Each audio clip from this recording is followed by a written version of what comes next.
I hope you're having a happy Thursday.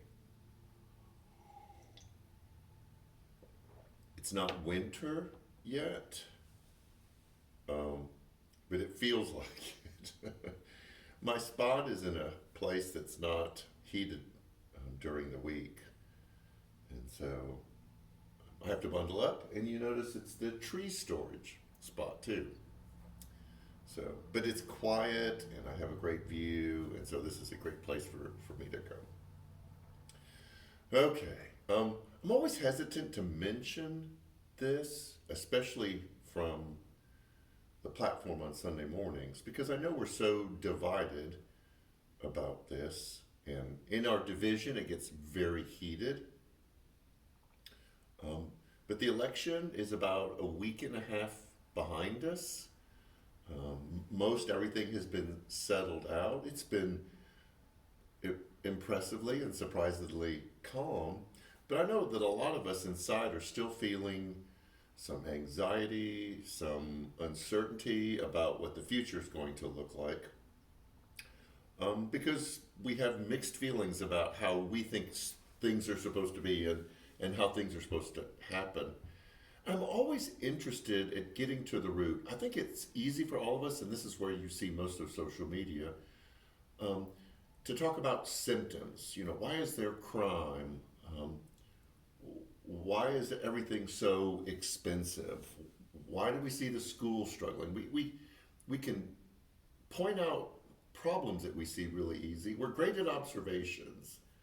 Um, but when it comes to solutions, they tend to be kind of simplistic um, and a lot of times untested. And I include myself in that category. So when I hit this topic, I want to make sure that I don't just notice things and don't try to get a little bit deeper. And I won't go real long with this.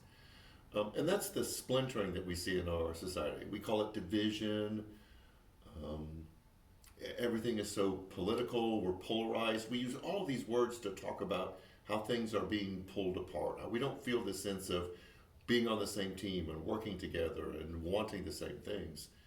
And I think it's because we all see the same issues, but we can't have good conversations at some of the roots. And I think there's something that leads to that, and that's our inability to overcome our differences, what causes us to splinter, um, in order to sit down and go, okay, we're both seeing the same things. Why can't we get to the same place or a place of conversation? And I think one of the main reasons, and I've been looking at the teachings of Jesus, is we allow ourselves to be filled with the belief and values that create distance rather than bring it together. And we fuel that with the sense of righteousness that we believe we see in the Bible. That the prophets were bold in the way they proclaimed, and so we feel we have that same right. Jesus overturned tables, he said strong things, and so we feel like we can kind of adopt that behavior without filling it with what it needs to be filled with. And in all of this, I'm talking to myself. So when I look at in the Gospels, especially because we're Christians and Jesus is our model, everything else points to him, and so it's filtered through the life of Jesus. All the things that I saw him respond to in kind of a harsh way were things that caused division. When he was asked, should we stone this woman, he was forced into this binary that wasn't a real binary, as if you have to choose one side or the other. And he said, I don't have to do that. When they held the coin to him and said, who should we pay taxes to? Um, he pulled himself out from, it has to be this or this. Um, so he fought against the forced either or, and any of his reaction was also against those who were creating division. When he overturned the tables in the temple, it was those who were creating division. When he spoke harshly toward the Pharisees, it was, you were putting more on these people than God had intended to be. you created a barrier when there wasn't supposed to be a barrier. So this boldness came from being forced into binary positions. It has to be this, or people who created the division, which is through the either or. That's where his strongest response was. And so when I look at our world and our politics and how splintered we are and how divided and polarized we are, the world is forcing us, and the church is falling for it, into this, well, you have to be this or this. And Jesus' harshest response was, there's something greater that we are called to. I think we have an opportunity as New Community Church, and especially the people of God in our community and in our country, to not get sucked into, you have to be a Republican or a Democrat. You have to be conservative or progressive. That when you're forced into those forced choices, it creates splintering, and that's where Jesus' harshest reaction was to. So as we finish out this The Time Was Right series, and we move into Advent, I want all of us, and I've been doing this myself, to really dig deep and go, where am I allowing culture to place within me the value of choosing the right side and the wrong side over this teaching of Jesus that said it's not always either or. I know the law states there, but there are some higher values here that we're missing because we're getting caught up in what culture is telling us that we're supposed to do.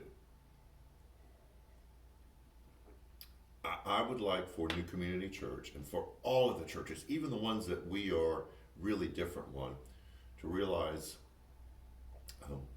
we're getting played by being sucked into, if you don't do it this way, then you're on the wrong team, you're on the other team.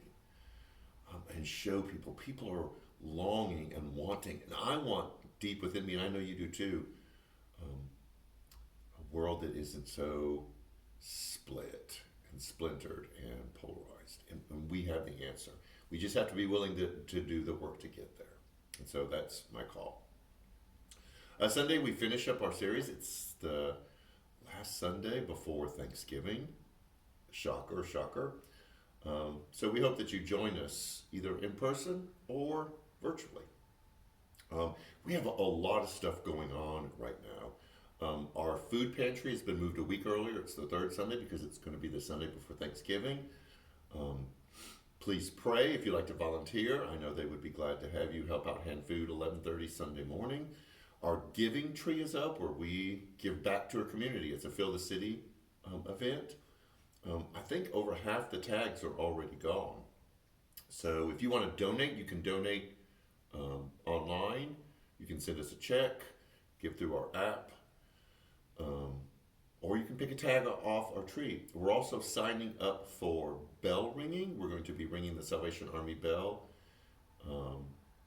at Hobby Lobby on December 10th. The sign up is in the lobby, or if you want to call and sign up, you can do that also.